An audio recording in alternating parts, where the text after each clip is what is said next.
संत शिरोमणि पूज्य रविदास जी ने क्या कहा था? उन्होंने कहा था, मैं एक ऐसा राजा चाहता हूं। देखिए, रविदास जी ने कहा है, मैं एक ऐसा राजा चाहता हूं जिससे राज्य में सभी को अन्न मिले, हर कोई एक समान समरस होकर रहे, और जब ऐसा होगा तो स्वाभाविक रूप से रविदास जी प्रसन्न होंगे ही। ये संत रविदास जी ने कहा है।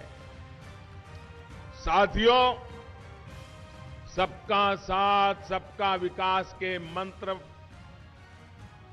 उस मंत्र को लेकर के चल रही भाजपा का आदर्श भी संत रविदास जी के शब्दों से प्रेरणा लेकर के हम आगे बढ़े। आगंतुकों को देता हूं, यहां पर मैंने सदगुरु के पावन धाम में लंगर छका है, यहां के पूज्य संतों से मुलाकात की है और यहां के विकास के लिए Bharatiya Janata party double engine की सरकार पूरी प्रतिबद्धता के साथ कार्य करेगी। मैं हर साल आती हूँ। इस साल और भी अच्छा लगा क्योंकि इस भैया है मेरे साथ, श्रद्धा के लिए आए हैं हम, और सबको बहुत बहुत शुभकामनाएं आज के दिन के लिए।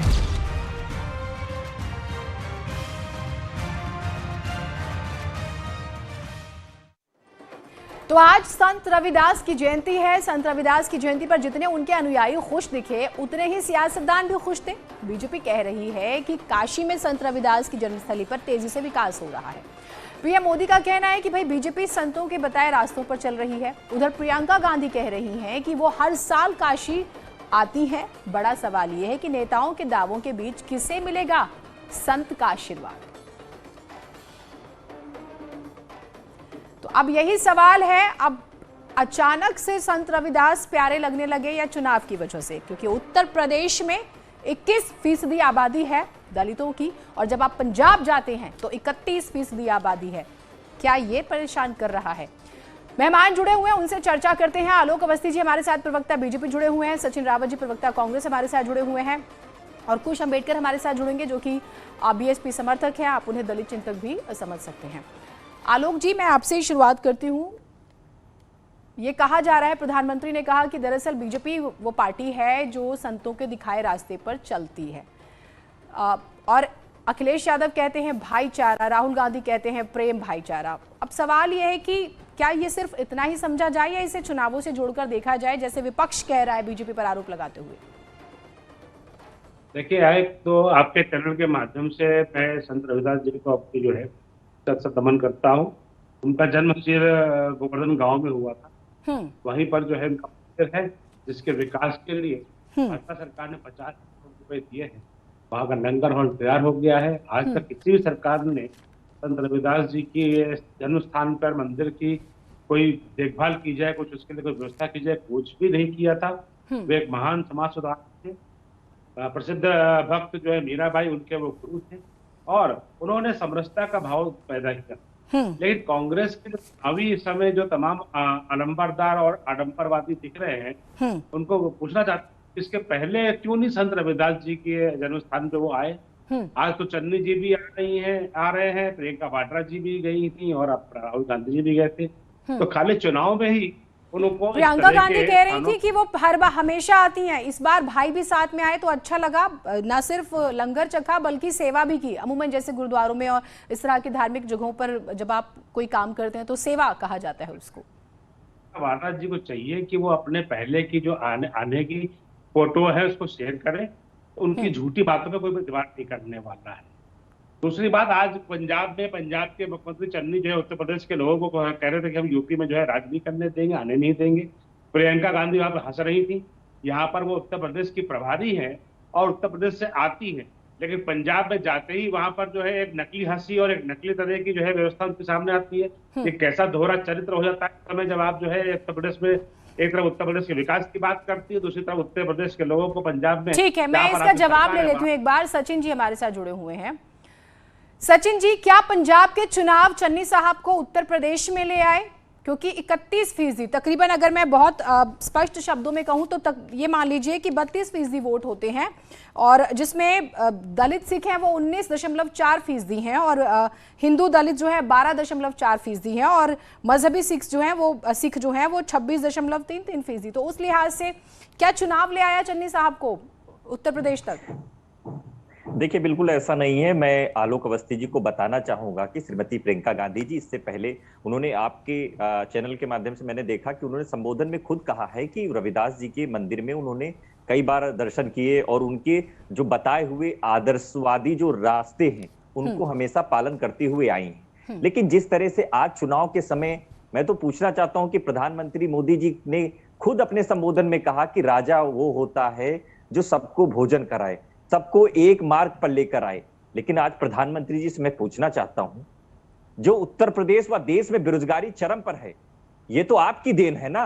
आपकी वजह से आज उत्तर प्रदेश का युवा पलायन करके दूसरे राज्यों में रोजगार के लिए तरस रहा है। ये आपका फेल्यूर है।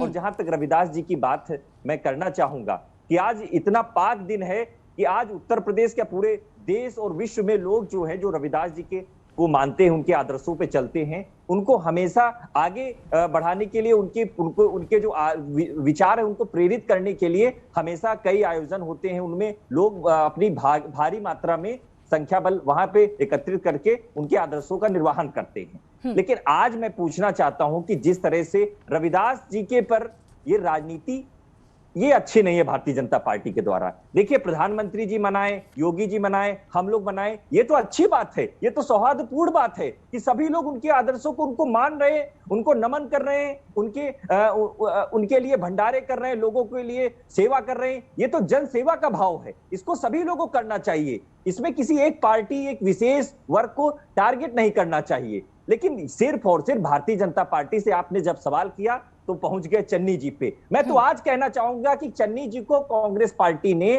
दलित बना करके ये स्पष्ट कर दिया है कि कांग्रेस पार्टी की सोच क्या है। कांग्रेस पार्टी ने हमेशा दलितों के उत्थान की बात की है, लेकिन भारतीय जनता पार्टी के राज में सबसे ज्यादा आप जिस उत्थान का जिक्र करें, मैं आपके सवाल का जवाब ले लेती हूँ, फिर मैं उत्तर प्रदेश में कितना उत्थान हुआ दलितों का, और मैं आंकड़ों के जरिए ही आपसे इस पर बात करूंगी। आलोक जी, जरा इस पर जवाब दे दीजिए, क्योंकि सचिन जी का कहना है कि दरअसल राजनीति की जा रही है, चुनाव और अब जो राशन बांटा जा रहा है, आप वो दरअसल दुखद स्थिति है जिस पर आप पीठ थपथपा रहे हैं। सचिन जी के मुताबिक देखिए, देश का 80 करोड़ गरीब इंसान, 80 करोड़, ये एक बड़ी विडंबना है कि 50 साल 60 साल शासन में उत्तर प्रदेश, ये जनता देश जो है, देश में जो है कांग्रेस का शासन रहा, क्यों इतनी जनता अभी भी गरीबी रेखा के नीचे है।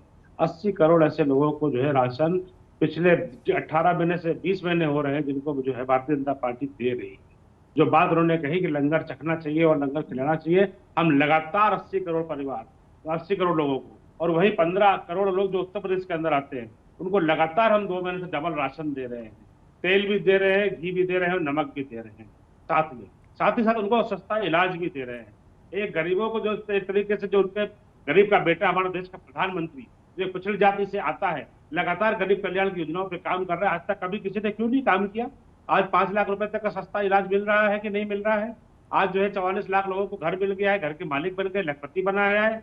क्यों बनाया है? इसके पहले की सरकारों ने क्यों नहीं बनाया था? भारतीय जनता पार्टी क्योंकि गरीबों की पार्टी रही है, गरीब का बेटा जानता है कि गरीबों को दुख दर्द क्या होता है।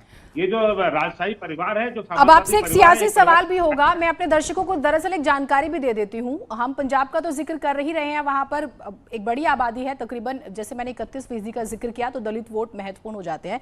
उत्तर प्रदेश में 84 वैसे रिजर्व सीट्स हैं, आप जानते ही हैं, और 300 ऐसी सीटें हैं जहां पर दलित वोट प्रभाव डालते हैं। एक और आंकड़ा मैं दे दूं, 20 जिलों में इसे ध्यान से सुनिएगा, ये 25% से ज्यादा है। अब मेरा सवाल आपसे ये है आलोक जी, क्या दलित वोट नहीं चाहिए बीजेपी को? क्या इसकी जरूरत नहीं है? जबकि मैं आंकड़े बता दूं तो जब दलित वोट मिले हैं जिस भी पार्टी को, उसकी सरकार बनी है 2002, 7, 12 और 17, मैं आंकड़े बता सकती हूं आपको। तो जीनत जी, आपने ये बात क्यों कही कि दलितों का वोट हमें चाहिए नहीं, या हम दलितों से दूर हैं?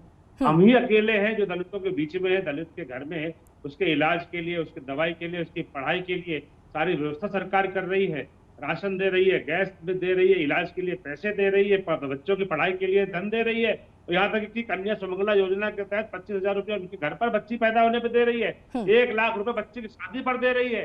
कौन गरीबों के लिए, कौन दलितों के लिए? अगर आप बीएसपी सुप्रीमो मायावती के ट्वीट्स देखेंगे तो वो लगातार नाराजगी जाहिर करती है। मैं इस पर और बातचीत करूंगी। सचिन जी, 2007 में कांग्रेस के पास दलित वोट नहीं आया, क्योंकि आप कह रहे थे कि भाई अब कांग्रेस पार्टी ही भला करती रही है और चन्नी एक मास्टर स्ट्रोक के तौर पर पंजाब में आप लोग प्रोजेक्ट करते हैं बार बार। एक शगुफा उत्तराखंड में भी हमने सुना कि भाई दलित सीएम होगा। अब मैं यहां पर आपसे पूछ रही हूं, 2002 में भी कांग्रेस के पास सीट नहीं आती, स्पेशली मैं उन 84 सीटों में से बता रही हूं जो रिजर्व है। 2007 में बीएसपी 62 जीत जाती है, सरकार बनाती है। 2012 में एसपी को 58 सीटें मिलती है और 2017 में बीजेपी को 70 सीटें मिल जाती हैं। कांग्रेस नहीं होती कहीं पर भी। क्या आप उस वर्ग में नहीं पहुंच पा रहे हैं?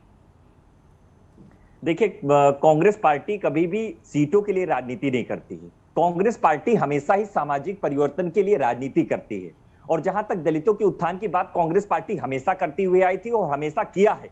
लेकिन मैं पूछना चाहता हूं कि जिस तरह से उत्तर प्रदेश में लगातार दलितों के उत्पीड़न की घटनाएं सामने आई, हाथरस में दलित बेटी को रातों रात जलवा दिया जाता है। आज मैं कहना चाहता हूं कि जिस तरह से उन्नाव में एक दलित बेटी का 100 बरामद होता है, 60 दिनों के बाद ये उत्तर प्रदेश के लॉ एंड ऑर्डर पर प्रश्न चिन्ह उठता है कि योगी आदित्यनाथ जी के शासनकाल में। ठीक है, एक मेहमान कुश अम्बेडकर भी हमारे साथ जुड़े हुए, एक बार मैं शामिल कर लेती हूँ। कुश अम्बेडकर जी, सभी रविदास जी को याद कर रहे हैं, तस्वीरें आपने लगातार देखी। क्या इसे भावना माने या चुनाव थोड़ा सा मजबूर कर रहा है और अब रविदास जी के बहाने सत्ता तक पहुंचा जाएगा?